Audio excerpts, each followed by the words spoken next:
അടുത്ത മകലമായി എന്നെ ശ്രദ്ധിക്കുന്ന എല്ലാ പ്രിയപ്പെട്ടവർക്കും വേഗം വരുന്ന യേശുക്രിസ്തുവിന്റെ നാമത്തിലുള്ള സ്നേഹവന്ദനം അറിയിക്കുന്നു.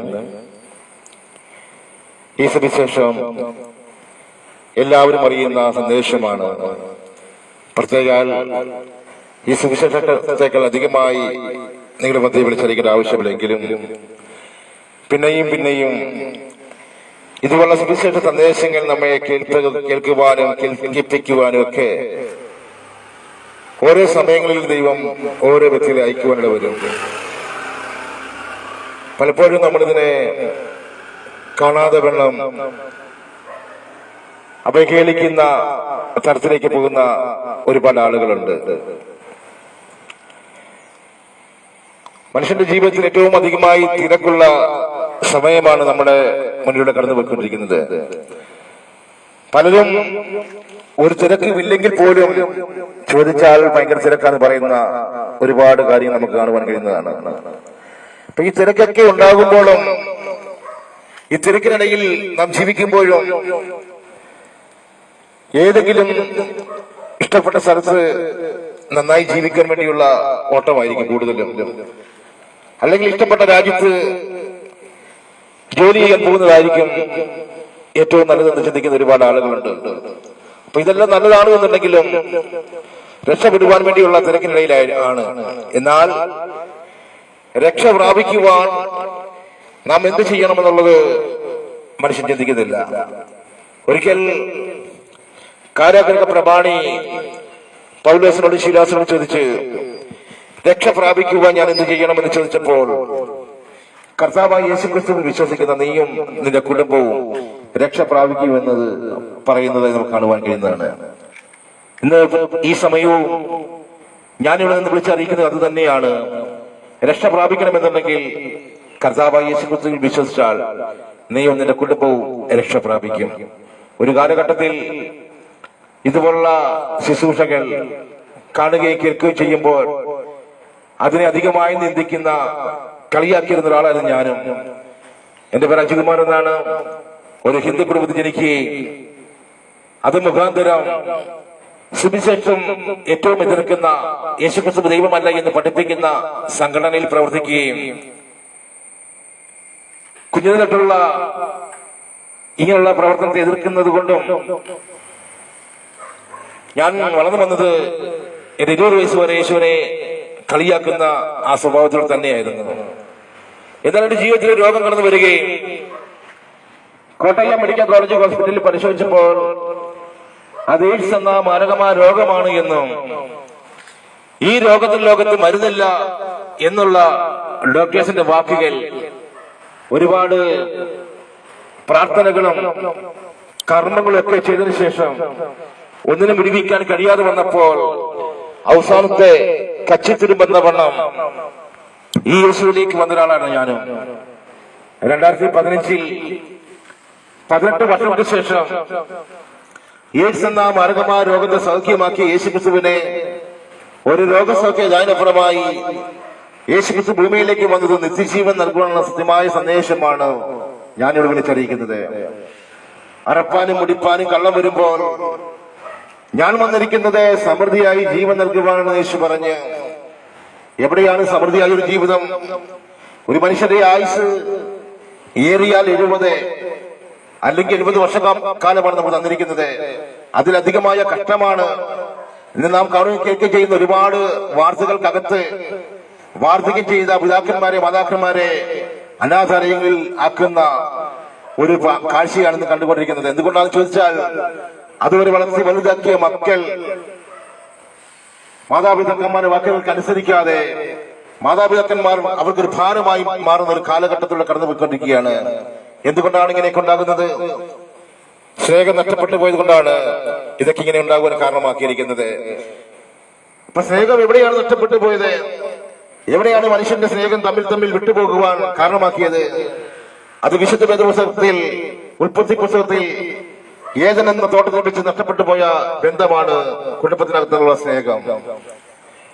ആദ്യ മനുഷ്യനായി ആദാം മനസ്സിലേക്കേട് കാണിച്ച നിമിത്തം പാപവും മരണവും ഭൂമിയിൽ വരുവാൻ കാരണമായി.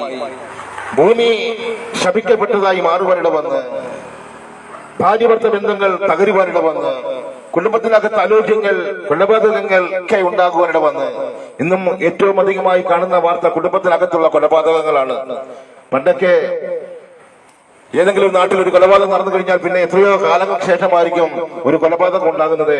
അന്നത്തെ മനുഷ്യർക്ക് ആശ്ചര്യമായിരുന്നു ഇതൊക്കെ എങ്ങനെ സംഭവിക്കുന്നു എന്നുള്ള ചിന്തയിലൊക്കെ ആയിരുന്നു. ഇന്ന് ദിനംതോറുമുള്ള വാർത്തകൾ ഈ കൊലപാതകമൊക്കെ കേൾക്കുകയും കാണുകയും ചെയ്യുന്നത് കൊണ്ട് ഇന്ന് ഇത് കേട്ടില്ല എന്നുണ്ടെങ്കിൽ വലിയ ദുഃഖമൊക്കെ ഉണ്ടാക്കുന്ന രീതിയിലേക്ക് പോകുന്ന സാഹചര്യമാണ്. കാരണം അത്ര അധികമായി മനുഷ്യൻ കൊലപാതകത്തിലേക്ക് ചെന്നെത്തിക്കൊണ്ടിരിക്കുകയാണ്.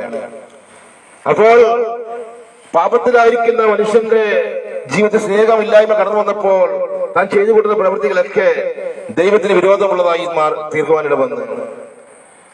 ദൈവം എന്തൊക്കെ കൽപ്പിച്ചിട്ടുണ്ടോ അതൊക്കെ അനുസരിക്കുവാൻ മനുഷ്യൻ മുതിരാതെ, അതിലേക്ക് വരാതെ വേണം തന്റെ ഇഷ്ടങ്ങൾക്കനുസരിച്ച് ജീവിക്കുവാനിട വന്ന്.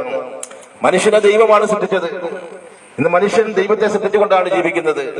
ഇതൊക്കെ ദൈവത്തിന് അധികമായി വെറുപ്പുളവാക്കുന്ന, ഇഷ്ടം ഇല്ലാതാക്കുന്ന ഒന്നാണ്. എന്നാൽ അതിനപ്പുറമായി തന്റെ സ്വരൂപത്തിന് സാധനത്തിൽ സൃഷ്ടിച്ച മനുഷ്യന്റെ മൂക്കിനകത്ത് തന്റെ ജീവന്റെ ശ്വാസം ഉരുത്തുന്ന ആ ദൈവത്തിന്റെ സ്നേഹത്തിൽ നകന്നുപോയ മനുഷ്യനെ പിന്നെയും ചേർക്കുവാൻ 2000 വർഷങ്ങൾക്ക് മുന്നേ തന്റെ പുത്രനായ യേശുക്രിസ്തുവിനെ ഈ ഭൂമിയിലേക്ക് അയക്കുവാനിട വന്ന്. അപ്പൊ പാപത്തിലായിരിക്കുന്ന മനുഷ്യൻ പാപത്തിൽ രസിച്ചുകൊണ്ട് ജീവിക്കുമ്പോൾ അതിനൊരു മോചനം നൽകണം എന്നുള്ള ദൈവത്തിന്റെ ആഗ്രഹത്തെ കണ്ടുകൊണ്ട് മനുഷ്യനെ എങ്ങനെയും തന്നോട് ചേർക്കണമെന്നുള്ള ദൈവത്തിന്റെ ആ മനസ്സരിവാണ് നമുക്ക് വേണ്ടി 2000 വർഷങ്ങൾക്ക് മുമ്പേ കാൽവരിയിൽ കർത്താവായ യേശുക്രിസ്തു ക്രൂശിക്കപ്പെടുവാനിട വന്നത്. ആ ക്രൂശിക്കപ്പെട്ട രക്തമാണ് നമ്മെ ശുദ്ധീകരിക്കുകയുള്ളൂ. പലപ്പോഴും പാപത്തിന് പരിഹാരമായി നാം പലതും ചെയ്തുകൊണ്ടിരിക്കുമ്പോൾ പാപത്തിന് പരിഹാരമായി യേശുക്രിസ്തുവിന്റെ രക്തത്തിൽ നാം പങ്കാളിത്തം വഹിച്ച് ആ രക്തത്തിൽ നാം ശുദ്ധീകരിക്കപ്പെടണം.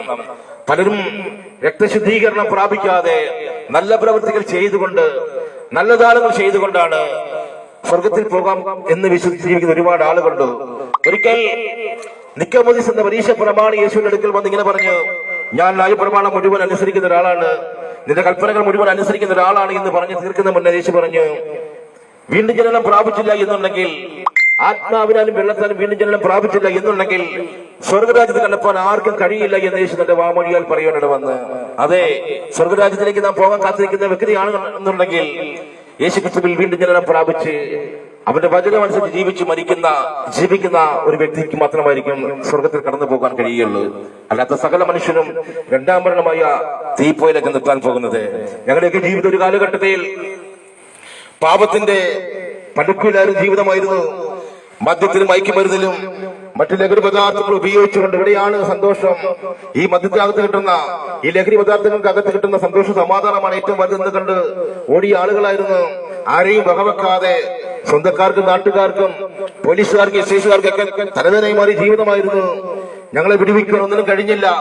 ഞങ്ങളോട് പറയുന്നവരെയൊക്കെ ഞങ്ങൾ എതിർത്ത് നിന്നുകൊണ്ട് ഞങ്ങളുടെ നീക്കങ്ങളാണ്, ഞങ്ങൾ ചെയ്തു കൂട്ടുന്ന പ്രവൃത്തിയാണ് ഏറ്റവും നല്ലതെന്ന്, അതാണ് സത്യതന്ത്രമെന്ന് കണ്ടുകൊണ്ട് ഈ ഭൂമിയിൽ ജീവിച്ചിരുന്ന ജീവിതത്തിലേക്ക് ഞങ്ങളെ വിടുവിക്കാൻ ഇറങ്ങി വന്ന ഈ സന്ദേശമാണ് ഞങ്ങൾ രൂപാന്തരപ്പെടുത്തിയത്. അതുകൊണ്ടാണ് ഞങ്ങൾ വഴിയോരങ്ങളിലും തെരുവോരങ്ങളിലും വിളിച്ചു പറയുന്നത്, മറ്റൊരുത്തനും രക്ഷയില്ല, നരക്ഷിക്കപ്പെടുവാൻ ആകാശത്തിന്റെ കീഴിൽ മനുഷ്യരുടെ ഇടയിൽ നൽകപ്പെട്ട ഒരേയൊരു നാമമേ ഉള്ളൂ, അത് ഞങ്ങൾ ഉയർത്തുന്ന കർത്താവായ യേശുക്രിസ്തുവിന്റെ നാമമാണ്. ഈ നാമത്തിന്റെ മുന്നിൽ എല്ലാ മുഴങ്കാലും മടങ്ങും, എല്ലാ നാവും പാടും യേശു മാത്രം കർത്താവെന്ന്. അപ്പം നിത്യമായൊരു ജീവിതത്തിലേക്ക് നമ്മൾ കടന്നു പോകണമെന്നുണ്ടെങ്കിൽ പാപത്തിൽ നിന്ന് മോചനം പ്രാപിക്കണം. വിശുദ്ധ വേദപുസ്തകം എബ്രായർക്കെഴുതിയ ലേഖനം 9-ാം അധ്യായത്തിൽ 27-ാം വാക്യത്തിൽ ഇങ്ങനെ എഴുതി വെച്ചിരിക്കുന്നു, ഒരിക്കൽ മരണവും പിന്നീട് ന്യായവിധിയും ദൈവം മനുഷ്യന് വേണ്ടി നിയമിച്ചു വെച്ചിരിക്കുന്നു. അപ്പൊ മരണം എന്ന അവസാനമല്ലാത്തത് കൊണ്ടും അതിനപ്പുറമായ ഒരു ന്യായവിധി നമ്മെ കാത്തു നിൽക്കുന്നത് കൊണ്ടും ആ ന്യായവിധിക്ക് ശേഷം യേശുക്രിസ്തു ഇല്ലാത്ത സകല മനുഷ്യന് രണ്ടാം മരണമായ തീപ്പൊയിലേക്ക് നിർത്താൻ പോകുന്നത്. അതിലേക്ക് ആരും പോകല്ലേ എന്നുള്ള ദൈവികമായ ആഗ്രഹമാണ് ഇതുപോലുള്ള പരസ്യമായ ശുശ്രൂഷകൾ നിങ്ങളുടെ കാതുകളിൽ പിന്നെയും പിന്നെയും മുഴങ്ങി കേൾപ്പിക്കുവാൻ അനേകരെ ദൈവം അയക്കുവാൻ കാരണമാക്കിയിരിക്കുന്നത്. ഒരു മനുഷ്യന്റെ ജീവിതത്തിൽ സകല ലോകവും നേടിയാലും തന്റെ ആത്മാവിന് നഷ്ടപ്പെടുത്തിൽ എന്താണ് പ്രയോജനമെന്ന് ബൈബിൾ ചോദിക്കുന്നത്. കേൾക്കുന്ന പ്രിയപ്പെട്ടവരെ, ഇതെല്ലാം നേടുമ്പോഴും ആത്മാവ് എവിടെയാ ചെന്നെത്തുക എന്നത് ഏതെങ്കിലും നിമിഷം ചിന്തിച്ചിട്ടുണ്ടോ? ഈ പ്രായത്തിനിടയ്ക്ക് എപ്പോഴെങ്കിലും ചിന്തിച്ചിട്ടുണ്ടോ മരിച്ചു കഴിഞ്ഞാൽ ഇനിയുള്ള വാസം എവിടെയാണ് എന്നുള്ളത്? മരിച്ചു കഴിഞ്ഞാൽ ഒരു വാസമുണ്ട്, അത് ദൈവത്തോട് കൂടെ, അല്ലെങ്കിൽ ദൈവമില്ലാത്ത നിത്യമായ രണ്ടാം മരണമായ തീപ്പൊയ്യാണ് നമ്മെ കാത്തിരിക്കുന്നത്. അതിലേക്ക് പോകാതിരിക്കുവാൻ ഈ സുവിശേഷം എല്ലാവരും അറിയണമെന്നുള്ള ദൈവത്തിന്റെ കൽപ്പനയാണ്. വിശുദ്ധ വേദപുസ്തകം പറയുന്നത് ഇതാണ്: സുവിശേഷം എല്ലാവരും അറിയണം.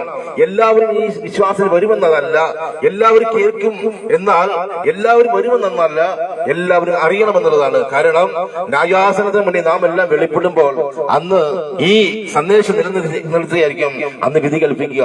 യേശുക്രിസ്തുവില്ലാത്തവരെ നിത്യമായ രണ്ടാം മരണത്തിൽ പോകുന്നതിന് മുന്നേ ഈ സന്ദേശം ഏറ്റെടുത്തുകൊണ്ട് പാപിയായ ഒരു മനുഷ്യനാണെന്ന് തോന്നിയാണെന്നുണ്ടെങ്കിൽ, നിങ്ങളുടെ പാപത്തെ കടിച്ചുമപ്പാണെങ്കിലും അതിന് ഹിമം പോലെ വിളിപ്പിക്കുന്ന നല്ല കർത്താവുണ്ട്. ഞങ്ങളുടെയൊക്കെ പാപത്തെ ക്ഷമിച്ചുകൊണ്ട് പാപിയെ സ്നേഹിക്കുന്ന ആ നല്ലൊരു യേശുവുണ്ട്. ആ യേശു ക്രിസ്തുവിന്റെ സന്ദേശമാണ്, ആ കർത്താവിന്റെ വാക്കുകളാണ് നിങ്ങൾ കേൾക്കുന്നത്.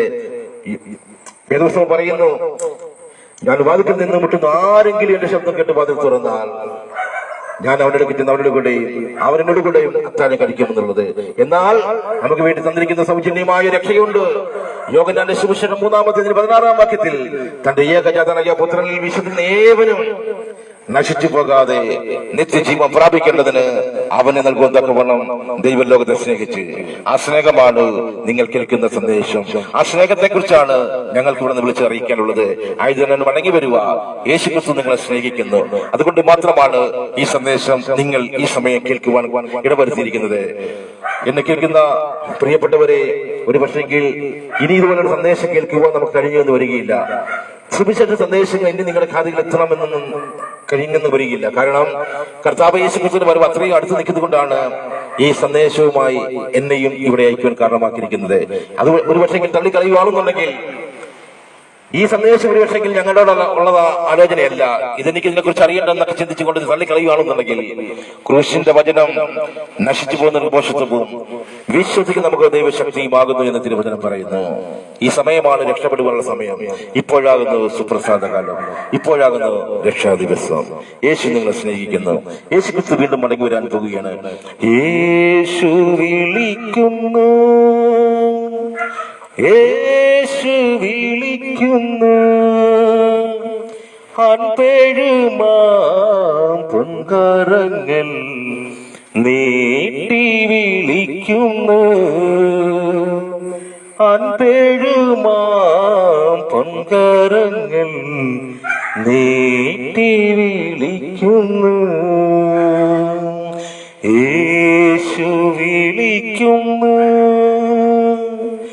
യേശു വിളിക്കുന്നു,